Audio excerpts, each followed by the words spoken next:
직장 다니시는 분이라면 한 번쯤 이런 순간 겪으셨을 겁니다. 복도를 지나는데 회의실 유리 너머로 내 이름이 들립니다. 근데 좋은 이야기가 아닙니다. 그런데 이게 어떤 분들에게는 이 순간이 단순한 당혹감이 아닙니다. 심장이 무너지는 느낌, 몸이 굳어버리는 느낌, 그리고 아주 오래된 익숙한 목소리가 들리죠. 역시 그렇구나. 난 결국 이런 사람이구나. 오늘 저는 바로 그분들께 이야기하고 싶습니다. 어린 시절 있어야 할 자리에서 내쳐진 경험이 있으신 분들, 사랑받아야 할 때 방치되고 보호받아야 할 때 상처를 받으신 분들, 그분들에게 직장에서의 험담은 다른 사람들보다 훨씬 더 깊은 곳을 건드립니다. 왜 그런지, 그리고 어떻게 버텨야 되는지 성경과 함께 이야기해 보겠습니다. 어린 시절 유기나 방임, 정서적 학대를 경험한 사람들에게는 공통된 내면의 언어가 있습니다. 나는 충분하지 않다. 내가 문제다. 결국 사람들은 나를 떠난다. 이 문장들은 논리가 아닙니다.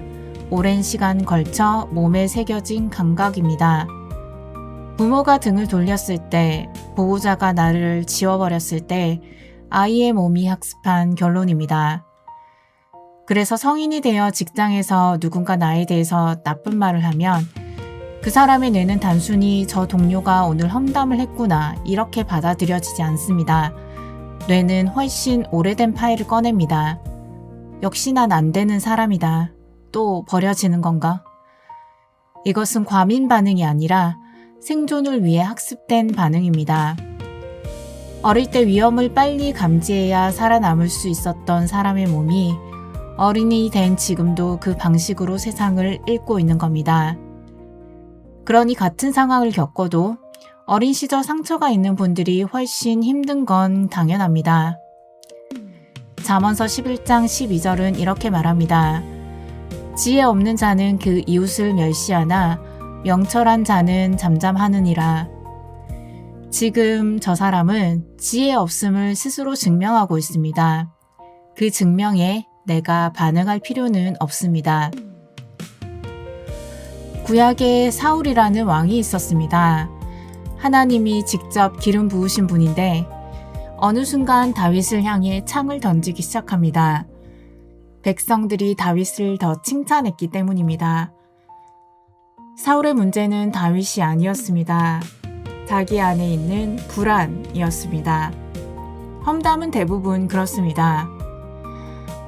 다윗은 사울의 아들이 아니었지만 사울의 궁전에서 자랐습니다. 그러다 사울이 등을 돌렸을 때 다윗이 느낀 것은 단순한 배신이 아니었을 것입니다.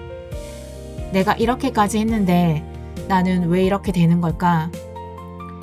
어린 시절 상처를 가진 분들이 직장에서 험담을 들었을 때 느끼는 감각이 바로 이것입니다.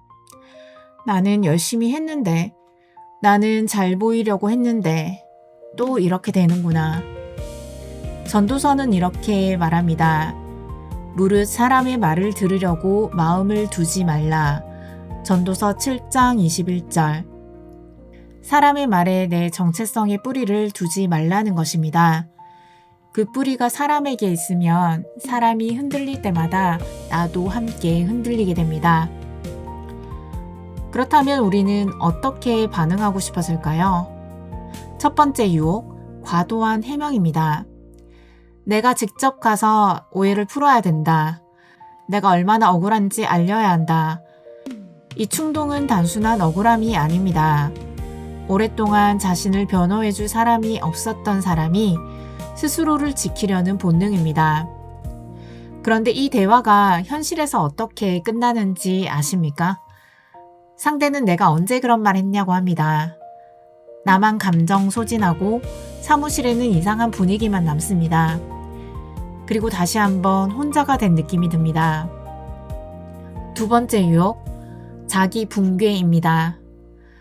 역시 나는 안 되는 사람인가 봐. 내가 뭔가 잘못한 거겠지. 이게 가장 위험한 유혹입니다. 상대의 말을 진실로 받아들이는 것. 상처받은 어린 시절의 패턴이 여기서 다시 작동합니다. 비판을 들으면 반사적으로 나의 결함이 증명됐다고 결론 내리는 것. 그런데 한 가지 기억하세요. 나에 대해 함부로 말한 사람이 나의 최종 평가자가 절대 아닙니다. 세 번째 유혹, 완전한 철수. 아무도 믿지 않겠다. 관계를 끊겠다. 혼자 있겠다. 어린 시절 반복적으로 상처를 받은 분들에게는 이거 아주 익숙한 결론입니다. 관계 자체가 위험하다는 학습. 그러나 이 철수는 나를 지키는 것이 아니라 나를 고립시킵니다. 자, 다시 다윗을 보겠습니다.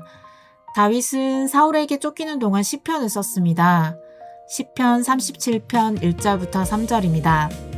행악자를 인하여 불평하여 하지 말며 불의를 행하는 자를 투기하지 말지어다.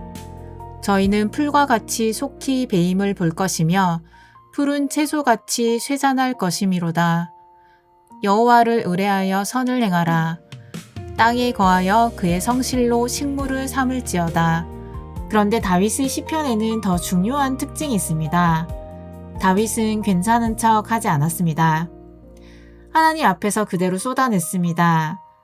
하나님이여, 나의 부르짖음을 들으시며 내 기도에 유의하소서.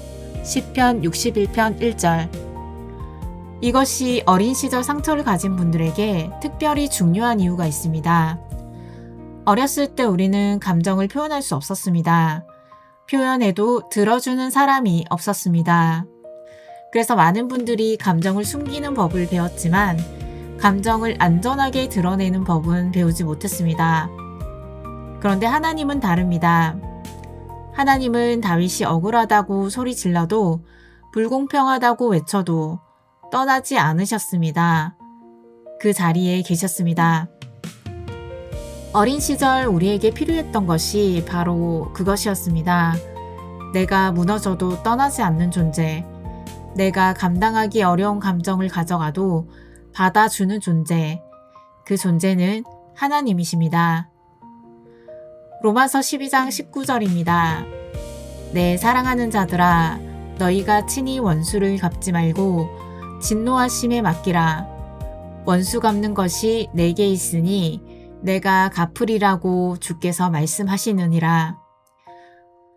원수 갚는 것을 하나님께 맡기는 것, 이건 포기가 아닙니다. 내가 오랫동안 혼자 짊어져야 했던 짐을 이제 드디어 내려놓는 겁니다.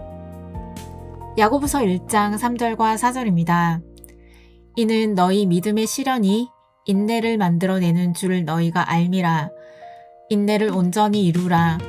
이는 너희로 온전하고 부족함이 없게 하려 함이라. 야고보서 1장 3절에서 4절. 어린 시절 상처를 가진 분들에게 이 말씀은 특별하게 읽힙니다. 여러분은 이미 오랫동안 버텨왔습니다. 버텨야 할 이유도 불분명한 채로 도와주는 사람도 없이 그냥 버텨왔습니다. 그런데 그 시간들이 낭비된 것이 아닙니다. 하나님은 그 시간을 보고 계셨습니다.